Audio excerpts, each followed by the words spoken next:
everybody, Ryan Medore here, and welcome back to another bass lesson.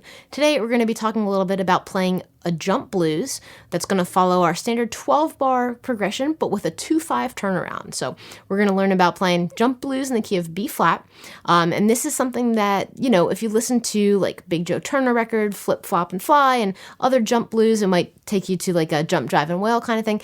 This is kind of the basis for that, and we're going to deal with a 2-5 change instead of a 5-4 change. So within our 12-bar form, we're going to talk about this little substitution there.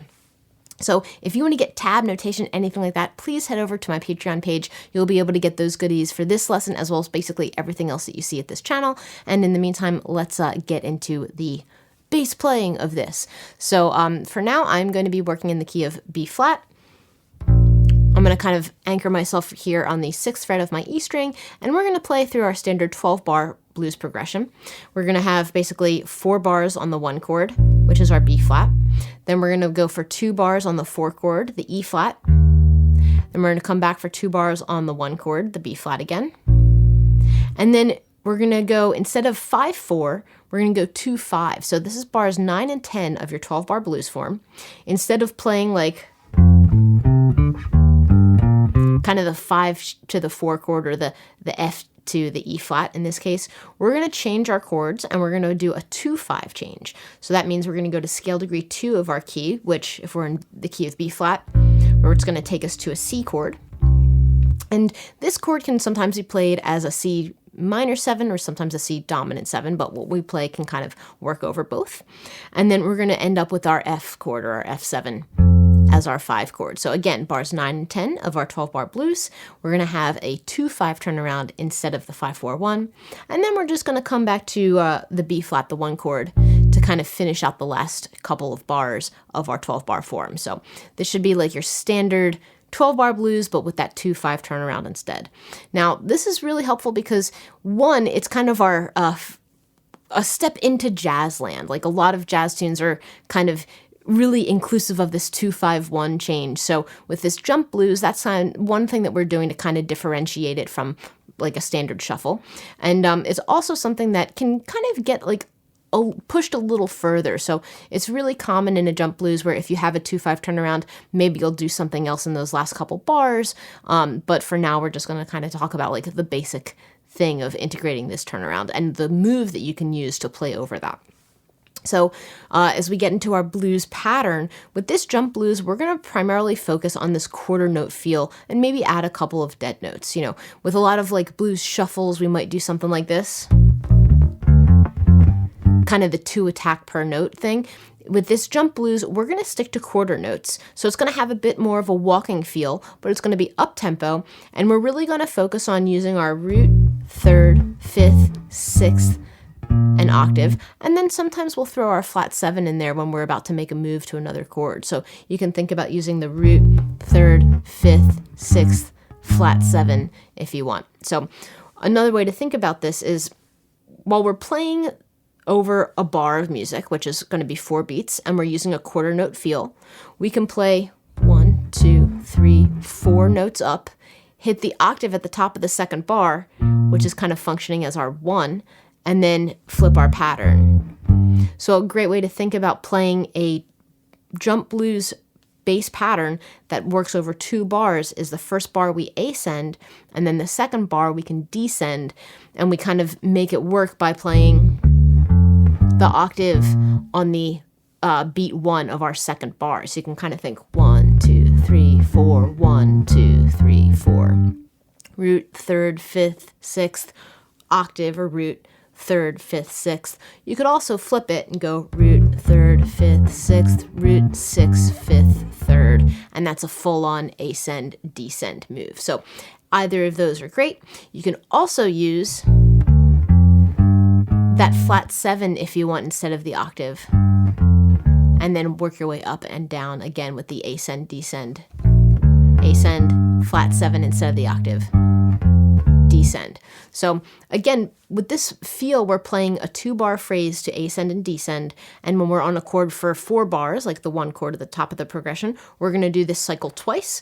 And then when we're on like the 4 chord for 2 bars, we can just do that cycle 1 time over that 4 chord. So the cool thing about this is once you get that pattern, you can again kind of move it around, manipulate it a little bit, but we can start playing our 12-bar form by playing that pattern twice over the 1 chord. Go to your 4 chord, back to the 1. Now we're going to have our 2 to the 5 change. So there's kind of this classic move that we play over a 2-5 turnaround. That's going to go like this. And that move basically means that we're starting on scale degree 2, which is the root note of our 2 chord, the C. And then we're going to work our way up chromatically, landing at the 5 chord, the F. And so we're going to play the C, which is our beat 1. And then we're going to go and play the D, which is our scale degree 3, 4, sharp 4, 5. So we're playing C, D, go chromatically, landing at the F. And that's the move that is kind of like the quintessential 2 walks up to 5 move. And then once we land on that F, we're going to walk our way down the scale. 5, 4, 3, 2, 1. So you can kind of think about it as like 2, 3 chromatic, 5 walk your way down the scale. So this is where having your kind of like major scale shapes and everything really come in handy, because it's really easy to kind of like see this work over the fretboard. And if you keep your kind of 4-fret span here, it's a really easy way to stay in one position and be able to play this move where you go chromatic on the way up, scalar on the way down. And then we'll kind of play our regular pattern for one more set of 2 bars, or really just the last 2 bars, bars 11 and 12 of our form. So if we put this whole thing together, we play our 12-bar form, it's going to sound like this.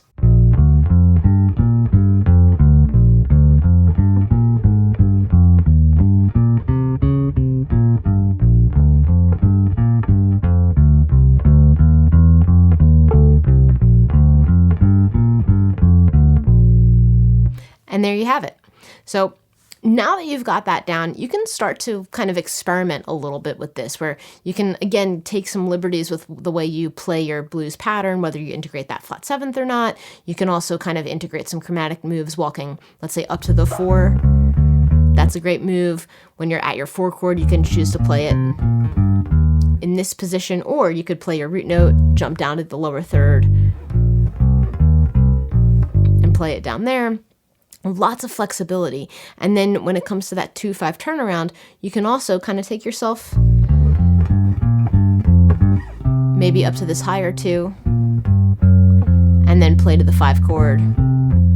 There's a lot that you can do here, but I would say this quintessential move of 2 up to 5 down to the 1 is really the thing that if you add one thing to your repertoire of bass playing from this video, that's the thing you should take away. So the big thing to know is that this 2-5 turnaround is something that's really useful. It's something that, you know, can even be thrown in other places. Sometimes people will throw in a 1-6-2-5 at the end in the last 2 bars of the form, and it's just like a springboard for kind of like opening the doors of jazziness and taking that blues into blues jazz. And it's a fun way to kind of begin the journey of expanding your harmony and knowledge of substitutions within this 12-bar form. So again, if you dug this, please head over to my Patreon page to support this channel, get tab, notation, backing tracks, all the good stuff. And in the meantime, happy practicing, everybody. Keep it groovy.